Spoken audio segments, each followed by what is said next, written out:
तो चलिए एक बार फिर से आप सभी का स्वागत है दोस्तों हमारे YouTube चैनल पर। दोस्तों आज के इस वीडियो में बात करें class 10 social science model paper 2023 के बारे में। दोस्तों इस मॉडल पेपर में कुल 40 ऑब्जेक्टिव क्वेश्चन है। इन 40 ऑब्जेक्टिव क्वेश्चन को हम लोग देखेंगे और एक एक करके समझने का प्रयास भी करेंगे। तो चलिए देख लेते हैं आज का पहला प्रश्न। और देखिए पहला जो प्रश्न यहाँ पे पूछा गया है कि राष्ट्रवाद में एक निश्चित भौगोलिक क्षेत्र में रहने वाली जनता इनमें से किसके द्वारा जुड़ी होती है। तो दोस्तों वो जो जुड़ी होती है ना, वो समान संस्कृति, समान इतिहास, भाषा और लोक परंपरा, यानी कि ये सभी का सभी आपका सही से उत्तर हो जाता है। आगे बात करेंगे दूसरा प्रश्न की। तो दूसरा जो प्रश्न पूछा गया है कि जर्मनी के एकीकरण में प्रमुख भूमिका निभाने वाले बिस्मार्क कहाँ के चांसलर थे। तो दोस्तों आप सभी को पता होना चाहिए, ये जो चांसलर थे वो पर्सा के थे। ठीक है, तो correct answer option number C जो दिखाई दे रहा है पर्सा आपका सही से उत्तर हो जाता है। ठीक है, और पर्सा का चांसलर कब बना था, वो बना था 1862 में। ठीक है, ये भी आप याद रखिए। चलिए आगे बात करेंगे तीसरा प्रश्न की। तो तीसरा जो यहाँ पे प्रश्न पूछा गया है कि सरदार वल्लभ भाई पटेल ने किस किसान आंदोलन का नेतृत्व किया।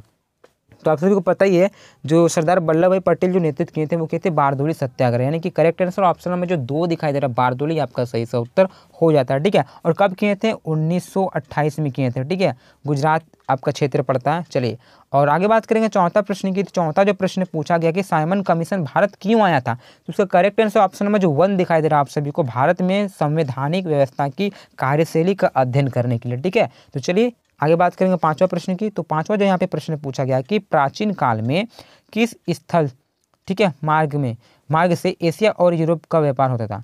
तो जो प्राचीन काल में एशिया और यूरोप का जो व्यापार होता था वो रेशम मार्ग द्वारा होता था। ठीक है, तो करेक्ट आंसर ऑप्शन नंबर जो 2 दिखाई दे रहा है बी आपका सही से उत्तर हो जाता है। चलिए बात करेंगे छठा प्रश्न की। तो छठा जो प्रश्न पूछा गया कि गाड़ियों के उत्पादन के लिए असेंबली लाइन का प्रयोग अमेरिका में सबसे पहले किसने किया था। तो अमेरिका में जो सबसे पहला किया था वो किया था ऑप्शन नंबर जो डी दिखाई दे रहा है आपका हेनरी फोर्ड आपका सही से उत्तर हो जाता है। ठीक है, और कब किया था, 1903 में किया था, ये भी आप याद रखें। चलिए सातवां प्रश्न की बात करेंगे। सातवां जो प्रश्न पूछा गया है कि डॉन ऑफ द सेंचुरी नामक चित्र किसका महिमा मंडल है। तो इसका सही सा उत्तर हो जाएगा ऑप्शन नंबर जो डी दिखाई दे रहा है संगीत आपका सही सा उत्तर हो जाता है। ठीक है, तो नोट कर लें आप, जो पॉल म्यूजिक कंपनी है सन 1900 में किया था। ठीक है, एक पॉल म्यूजिक नामक कोई कंपनी है, सन 1900 में ये किया था। चलिए आगे बात करेंगे हम लोग आठवां प्रश्न की। तो आठवां जब प्रश्न पूछा गया कि स्पिनिंग जेनी मशीन ने किस प्रक्रिया में वृद्धि हुई। तो आप सभी को पता है जो स्पिनिंग जेनी वो मशीन था वो कताई की जो प्रक्रिया था उसमें वृद्धि किया था। तो करेक्ट आंसर हो जाएगा कताई ऑप्शन नंबर 1 सही से उत्तर हो जाता है। ठीक है, और आपको एक याद रखना है कि स्पिनिंग जेनी के आविष्कारक कौन है, यानी कि इसका आविष्कार किसने किया था। तो इसका आविष्कार किया था जेम्स हारग्रीव्स ने। कब किया था, 1764 में किया था। ठीक है, याद रखिए। चलिए आगे बात करेंगे हम लोग अगला प्रश्न की। तो 9वां नंबर प्रश्न क्या पूछा गया कि भारत में पहला प्रिंटिंग प्रेस किसके द्वारा लाया गया। तो भारत में सबसे पहला जो प्रिंटिंग प्रेस लाया गया वो पुर्तगालियों द्वारा लाया गया था। ठीक है, तो आपको याद रखना है पुर्तगालियों द्वारा सन 1550 में लाया गया था। ठीक है, ये भी याद रखें। चलिए आगे बात करेंगे। यहाँ पे 10वां प्रश्न क्या पूछा है, गेली क्या है। तो गेली जो है ना वो धातुई फ्रेम है। तो करेक्ट आंसर ऑप्शन नंबर जो 1 दिखाई दे रहा है आपका सही से उत्तर हो जाता है। ठीक है, और चैनल पे नहीं हो तो चैनल को सब्सक्राइब कर लें दोस्तों, इसी प्रकार से आपको सारा वीडियो मिलता रहेगा। और 11वां प्रश्न क्या पूछा गया कि यदि सरकार के विभिन्न अंगों जैसे कि विधायिका, कार्यपालिका, न्यायपालिका के बीच सत्ता का बंटवारा रहता है तो उसे सत्ता का डैश वितरण कहा जाता है। तो उसे सत्ता का क्षेत्रीय वितरण कहेंगे। ठीक है, तो करेक्ट आंसर ऑप्शन नंबर जो 1 दिखाई दे रहा है क्षेत्रीय आपका सही उत्तर हो जाता है। चलिए इसी प्रकार 12वां प्रश्न की बात करें। तो 12वां जो प्रश्न पूछा गया भारतीय संघ में कितने, ठीक, इस समय है। तो भारतीय संघ में देखिए आपको पता होना चाहिए 28 राज्य हैं और 8 केंद्र शासित प्रदेश हैं। यानी कि करेक्ट आंसर ऑप्शन नंबर जो 2 दिखाई दे रहा है 28 राज्य और 8 केंद्र शासित प्रदेश सही से उत्तर हो जाता है। 13वां प्रश्न यहाँ पे क्या पूछा गया है कि मेक्सिको ओलंपिक की कहानी किस आंदोलन से संबंधित है। ये जो है ना दोस्तों अश्वेत शक्ति आंदोलन, नारीवादी आंदोलन और क्या ऑप्शन में है नागरिक अधिकार आंदोलन या तो फिर नस्ल भेद आंदोलन। तो सही से उत्तर हो जाएगा आपका ऑप्शन नंबर जो डी दिखाई दे रहा है नस्ल भेद आंदोलन। ठीक है, नस्ल भेद आंदोलन आपका सही से ऑप्शन नंबर 4 हो जाएगा। आगे बात करेंगे हम लोग 14वां प्रश्न की। तो 14वां जो प्रश्न यहाँ पे पूछा गया कि संविधान कि किस अनुच्छेद द्वारा अस्पृश्यता, अस्पृश्यता का मतलब तो छुआछूत को समाप्त कर दिया है। तो जो अनुच्छेद है अनुच्छेद 17 में आपको मतलब छुआछूत के बारे में बताया गया, अस्पृश्यता के बारे में। तो करेक्ट आंसर 14 का ऑप्शन नंबर जो डी दिखाई दे रहा है। ठीक है, अनुच्छेद 17 आपका सही सा उत्तर हो जाता है। आगे बात करेंगे 15वां प्रश्न की। तो 15वां यहाँ जब पूछा गया प्रश्न की वामसेप निम्न में से किसका संगठन है? तो देखिए बामसेफ जो है ना वो सरकारी कर्मचारी का संगठन है। तो करेक्ट आंसर ऑप्शन नंबर जो बी दिखाई दे रहा है सरकारी कर्मचारियों का आपका सही उत्तर हो जाता है। 16वां प्रश्न की बात करेंगे। 16वां जो प्रश्न पूछा गया कि भारत में राजनीतिक दलों को मान्यता कौन देती है? तो भारत में जो राजनीतिक दलों को मान्यता देगा, राष्ट्रपति भी नहीं देगा, संसद भी नहीं देगा, उच्चतम न्यायालय भी नहीं देगा, सर्वोच्च न्यायालय भी नहीं देगा। तो जो देता है वो देता है चुनाव आयोग। चुनाव आयोग का काम क्या होता है कि वो चुनाव से रिलेटेड जितने भी काम हो गए सारा काम चुनाव आयोग को करना है। तो राजनीतिक दलों को जो मान्यता कौन देगा? वो चुनाव आयोग देगा। यानी कि करेक्ट आंसर ऑप्शन नंबर जो यहाँ पे डी दिखाई दे रहा है चुनाव आयोग आपका सही से उत्तर हो जाता है। ठीक है, चलिए आगे बात करेंगे हम लोग 17वां प्रश्न की। 17वां जो प्रश्न पूछा गया कि लोकतांत्रिक सरकार होती है। तो देखिए 17 की अगर बात कर सकते हैं इन ऑप्शनों में तो ये हो जाएगा उपरोक्त सभी उत्तरदायी भी होते हैं, ठीक है, जिम्मेदार भी होती है और वैध सरकार भी होती है। तो 17 का ऑप्शन नंबर जो 4 दिखाई दे रहा डी, ये सभी के सभी सही से उत्तर हो जाता है। तो चलिए बात करेंगे 18वां प्रश्न की। 18वां नंबर प्रश्न क्या पूछा गया है कि लोगों को राजनीतिक सुधार लागू करने में और सत्ता बनाने वाला कौन सा अधिनियम सर्वोत्तम है? तो 18 की बात करेंगे। ये सभी में से ये सूचना का जो अधिकार है वो सही से है। ठीक है, यानी कि 18 का ऑप्शन नंबर ए जो दिखाया आपका सही से उत्तर हो जाता है। आगे बात करेंगे 19वां प्रश्न की। तो 19वां प्रश्न पूछा गया कि निम्न में से किस राजनीतिक संस्था में महिलाओं के लिए सीट आरक्षित है? तो दोस्तों ये जो आरक्षित है ना वो आपका पंचायती राज में आरक्षित है। ठीक है, तो 19 का ऑप्शन नंबर जो सी दिखाई दे रहा है पंचायती राज आपका सही से उत्तर हो जाता है। बात करेंगे 20वां प्रश्न की। तो 20वां जो प्रश्न पूछा गया है कि नर्मदा बचाओ आंदोलन का नेतृत्व किसने किया था? तो दोस्तों ये बहुत ही इंपॉर्टेंट क्वेश्चन है। नर्मदा बचाओ आंदोलन का नेतृत्व किया तो मेधा पाटकर ने किया था। ठीक है, मेधा पाटेकर। तो ये जो क्वेश्चन है आप सभी का क्लास 12 का जो सोशियोलॉजी का एग्जाम हुआ था इसमें भी ये क्वेश्चन पूछा गया था क्लास 12 में। तो ये क्वेश्चन इंपॉर्टेंट है, ये भी ध्यान में रखें, मेधा पाटकर। चलिए आगे बात करेंगे 21वां प्रश्न की। 21वां प्रश्न क्या पूछा गया कि समाप्यता के आधार पर संसाधन कितने प्रकार के होते हैं? तो हम सभी को पता है जो संसाधन होते हैं समाप्यता के आधार पर 2 प्रकार के होते हैं। ठीक है, तो करेक्ट आंसर ऑप्शन नंबर 1 जो दिखाई दे रहा 2 सही से उत्तर हो जाता है। और 22वां प्रश्न पूछा गया कि किस राज्य में काली मृदा मुख्य रूप से नहीं पाई जाती है? क्वेश्चन क्या बोला गया? नहीं पाई जाती है, ध्यान दीजिए, नहीं पाई जाती है। तो महाराष्ट्र में पाई जाती है, गुजरात में तो पाई ही जाती है, मध्य प्रदेश में पाई जाती है, राजस्थान जो क्षेत्र है इसमें नहीं पाया जाता। ठीक है, तो 22 का ऑप्शन नंबर जो 4 दिखाई दे रहा राजस्थान आपका सही सा उत्तर हो जाता है। ठीक है, यानी कि राजस्थान में नहीं पाया जाता है। आगे बात करेंगे 23वां प्रश्न की। यहाँ पे प्रश्न पूछा गया है कि भारत में जैव विविधता को कम करने वाले कारक कौन है?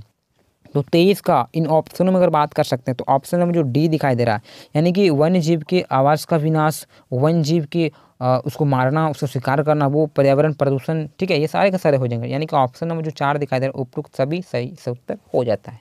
चलिए बात करेंगे अगला प्रश्न की। और यहाँ पे जो 24वां प्रश्न पूछा गया है कि बहुउद्देश्य परियोजनाओं का कौन सा लाभ है?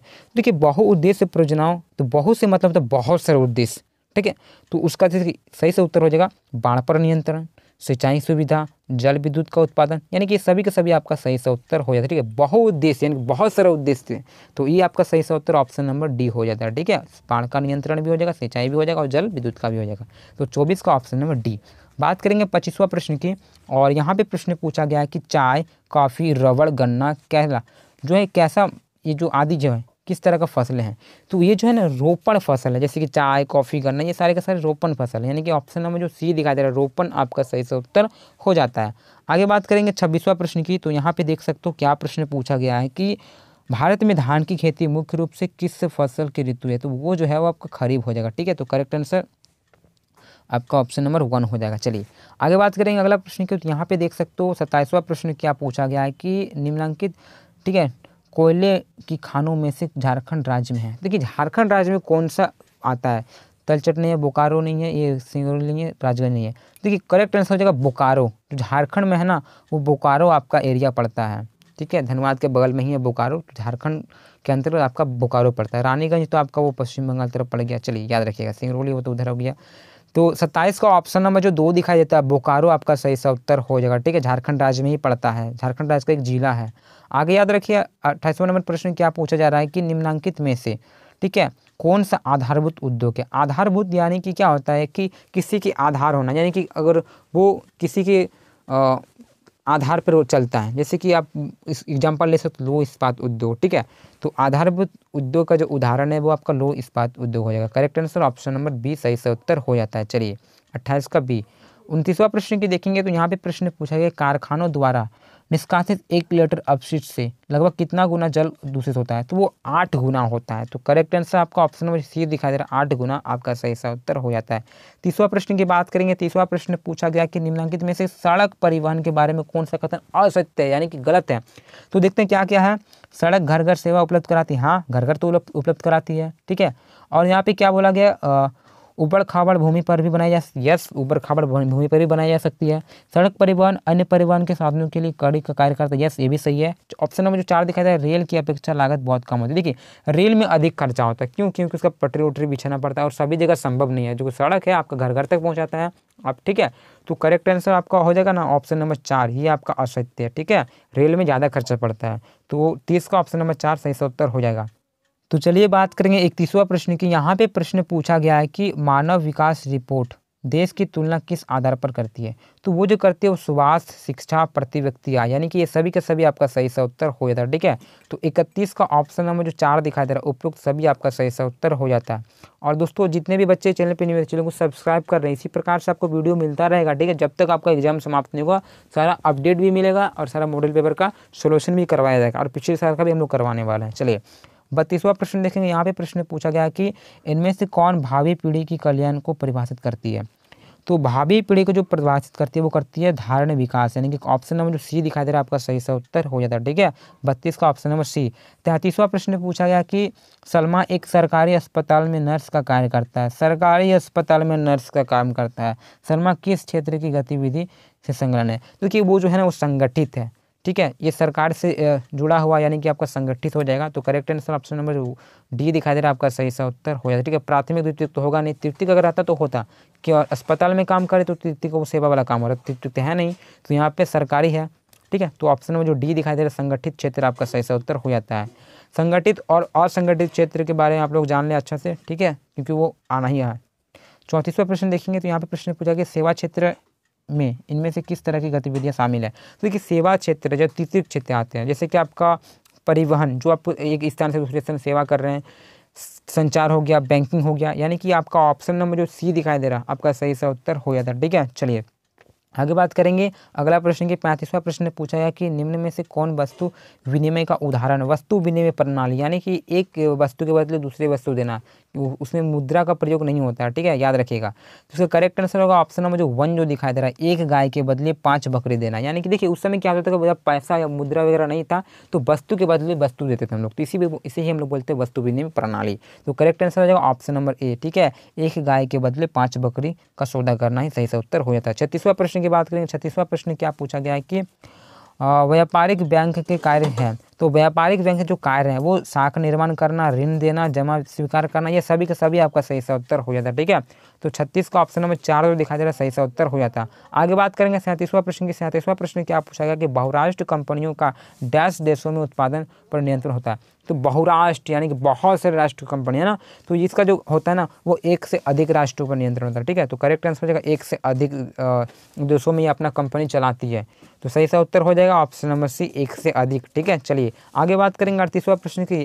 क्या पूछा गया है कि फोर्ड मोटर किस देश की कंपनी है? तो ये फोर्ड जो मोटर है ना वो अमेरिका का कंपनी है। तो करेक्ट आंसर ऑप्शन नंबर जो सी दिखाई दे रहा है अमेरिका आपका सही सा उत्तर हो जाता है। आगे बात करेंगे 39वां प्रश्न की। 39वां प्रश्न क्या प्रश्न पूछा गया कि हाल मार्क किस प्रकार की वस्तुओं की गुणवत्ता करती है? ये धातु जो होती है, सोना चांदी वगैरह उसमें होता है, ठीक है, आभूषण में। तो आपका करेक्ट आंसर आभूषण आपका सही सा उत्तर हो जाता है, ठीक है। तो ऑप्शन नंबर सी दिखाई दे रहा सोना वगैरह होता है ना उसमें किया जाता है, तो ऑप्शन नंबर सी आपका सही सा उत्तर आभूषण हो जाएगा। आज का अंतिम प्रश्न और 40वां प्रश्न क्या प्रश्न है, और इससे पहले आप मेरे टेलीग्राम चैनल को ज्वाइन कर लें। इंस्टा पे फॉलो करना चाहते हो तो कर सकते हैं, ठीक है, वहाँ पे आप क्वेश्चन डाउट हो तो पूछ सकते हो प्रश्न, ठीक है। और 40वां प्रश्न क्या प्रश्न पूछा गया कि राष्ट्रीय उपभोक्ता दिवस कब मनाते हैं, ठीक है, उसका तिथि कब है? तो वो जो हम लोग मनाते हैं 24 दिसंबर को राष्ट्रीय उपभोक्ता दिवस मनाते हैं, ठीक है। 24 दिसंबर आपका सही सा उत्तर हो जाता है, ठीक है। तो ये रहा आपका मॉडल सेट 2023 का सोशल साइंस का। वीडियो कैसा लगा कमेंट करें, और नेक्स्ट वीडियो आपको तुरंत ही मिल जाने वाला है, तो चैनल से जुड़े रहें। चलिए नेक्स्ट वीडियो मिलते हैं। जय हिंद, जय भारत।